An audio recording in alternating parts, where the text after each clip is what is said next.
Hello viewers, कैसे हो आप सब लोग। एशियन ज्ञान फॉर ऑल में आप सभी का स्वागत है। सीडीपी की जो हमने प्रैक्टिस सीरीज स्टार्ट की हुई है, चलिए हम उसको आगे बढ़ाते हैं। ये आपके सभी एग्ज़ाम्स में बहुत ही इम्पोर्टेंट है, तो प्लीज़ इसे ध्यान से देखिएगा। उससे पहले आप मेरे चैनल को सब्सक्राइब कीजिए, बेल आइकन को प्रेस कीजिए ताकि आपको हर नोटिफिकेशन टाइम से मिल सके। चलिए स्टार्ट करते हैं अब अपना पार्ट 47 और इसमें हमारा फर्स्ट क्वेश्चन है, प्रशिक्षण एवं अनुभव के द्वारा व्यवहार में होने वाले परिवर्तन को अधिगम कहते हैं। यह कथन जिनका है वह हैं गेट्स, कॉल्विन, C.E. स्किनर, प्रेसी। तो प्रशिक्षण और अनुभव के द्वारा व्यवहार में जो चेंज आता है उस चेंज को हम लर्निंग कहते हैं, अधिगम कहते हैं। तो ये कथन किसने कहा था?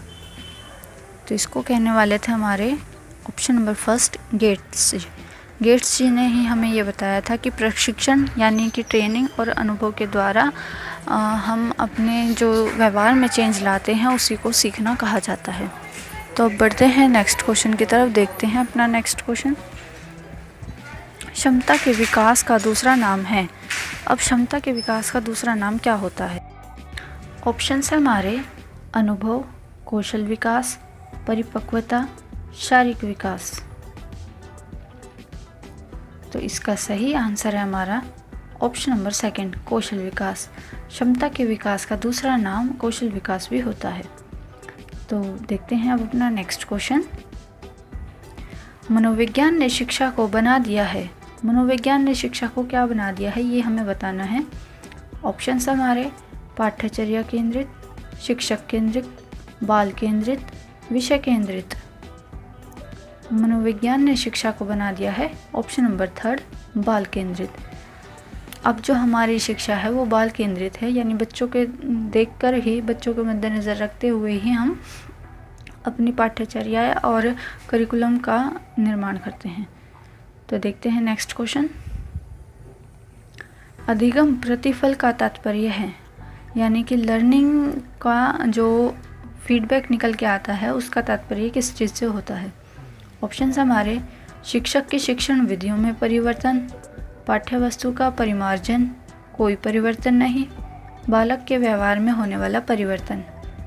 तो अधिगम प्रतिफल का तात्पर्य होता है हमारा ऑप्शन नंबर फोर्थ, बालक के व्यवहार में होने वाले परिवर्तन से। चलिए देखते हैं नेक्स्ट क्वेश्चन। निम्नलिखित में से कौन सा किशोर अवस्था का लक्षण नहीं है? ऑप्शन हमारे शारीरिक परिवर्तन, अस्थिरता की समस्या, व्यवहार में स्थिरता, संवेगात्मक समस्याएं। तो किशोर अवस्था का लक्षण इनमें से जो नहीं है वो है ऑप्शन नंबर थर्ड, व्यवहार में स्थिरता। उस टाइम पे व्यवहार में स्थिरता नहीं होती है, व्यवहार कभी भी चेंज हो जाता है, मूड स्विंग उस टाइम पे देखा जाता है। बाकी किशोर अवस्था के जो लक्षण हैं वो शारीरिक परिवर्तन भी होते हैं, अस्थिरता की समस्या भी उस टाइम पे आ जाती है और संवेगात्मक समस्याएं भी देखने को मिलती हैं। अब बढ़ते हैं नेक्स्ट क्वेश्चन की तरफ। निम्नलिखित में से कौन सा शिक्षा मनोविज्ञान के अध्ययन की वस्तुनिष्ठ विधि नहीं है? इन चारों ऑप्शंस में से देख के हमें ये बताना है कि कौन सी शिक्षा मनोविज्ञान के अध्ययन के लिए वस्तुनिष्ठ विधि नहीं है।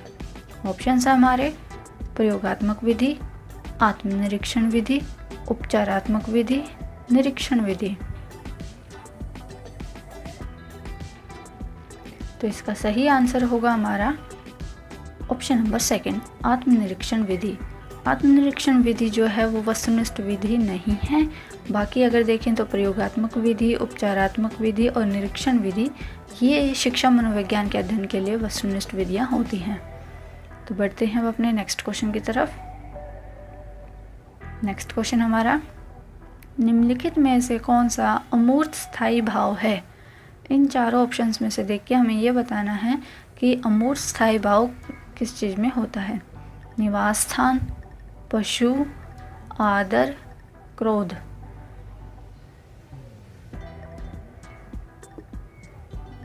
तो इसका सही आंसर होगा हमारा ऑप्शन नंबर थर्ड, आदर।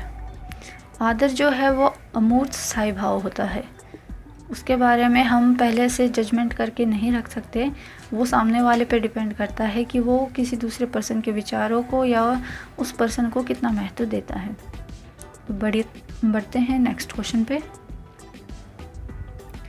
किसी दुखी व्यक्ति को सहानुभूति के 2 शब्द कहना जिसका उदाहरण है। अब इस क्वेश्चन में ये बताना है कि किसी व्यक्ति को उसके दुख के कारण उसको सहानुभूति जब देते हैं तो वो जो उदाहरण होते हैं वो क्या कहलाते हैं। निष्क्रिय सहानुभूति, सक्रिय सहानुभूति, व्यक्तिगत सहानुभूति, उपरोक्त में से कोई नहीं। तो इसका सही आंसर होगा हमारा ऑप्शन नंबर फर्स्ट। निष्क्रिय सहानुभूति उसको कहा जाता है जब हम किसी व्यक्ति को उसके दुख के कारण 2 शब्द सहानुभूति के बोलते हैं। तो बढ़ते हैं अब अपने नेक्स्ट क्वेश्चन पे। किसी व्यक्ति के विकास के संबंध में क्या सही नहीं है। इन 4 ऑप्शंस में से देख के हमें ये बताना है कि कौन सा ऐसा ऑप्शन है जो कि सही नहीं है किसी व्यक्ति के विकास के संबंध में। ऑप्शंस देख लेते हैं अब अपने। यह जन्म से मृत्यु तक जारी रहता है, वृद्धि विकास का ही एक हिस्सा है, परिवर्तन को देखा और मापा जा सकता है, उपरोक्त सभी। तो इसका सही आंसर होगा हमारा ऑप्शन नंबर 3, यानी परिवर्तनों को देखा और मापा जा सकता है, ये विकास के संबंध में सही नहीं है। बढ़ते हैं नेक्स्ट क्वेश्चन पे। ये हमारी वीडियो का लास्ट क्वेश्चन है। निम्नलिखित में से कौन सी किशोर अवस्था की विशेषता नहीं है। इन 4 ऑप्शंस में से देख के हमें ये बताना है कि कौन सी ऐसी विशेषता है जो कि किशोर अवस्था में नहीं होती है। ऑप्शंस हमारे शारीरिक विकास, मानसिक विकास, समूह का महत्व, तीव्र समायोजन। तो इसका सही आंसर होगा हमारा ऑप्शन नंबर 4। तीव्र समायोजन उस टाइम पे नहीं देखने को मिलता है। तो ये थे मेरे CDP के क्वेश्चंस। आपको ये क्वेश्चंस कैसे लगे प्लीज़ मुझे कमेंट बॉक्स में कमेंट करके ज़रूर बताइएगा। और मेरी GK की वीडियोस के लिए भी आप मेरे चैनल पर विज़िट कर सकते हैं। वीडियो अगर अच्छी लगे तो प्लीज़ मेरी वीडियो को लाइक शेयर ज़रूर कीजिएगा और मेरे चैनल को सब्सक्राइब कीजिएगा, बेल आइकन को प्रेस कीजिएगा ताकि आपको हर नोटिफिकेशन टाइम पे मिले। थैंक्स फॉर वॉचिंग एशियन ज्ञान फॉर ऑल।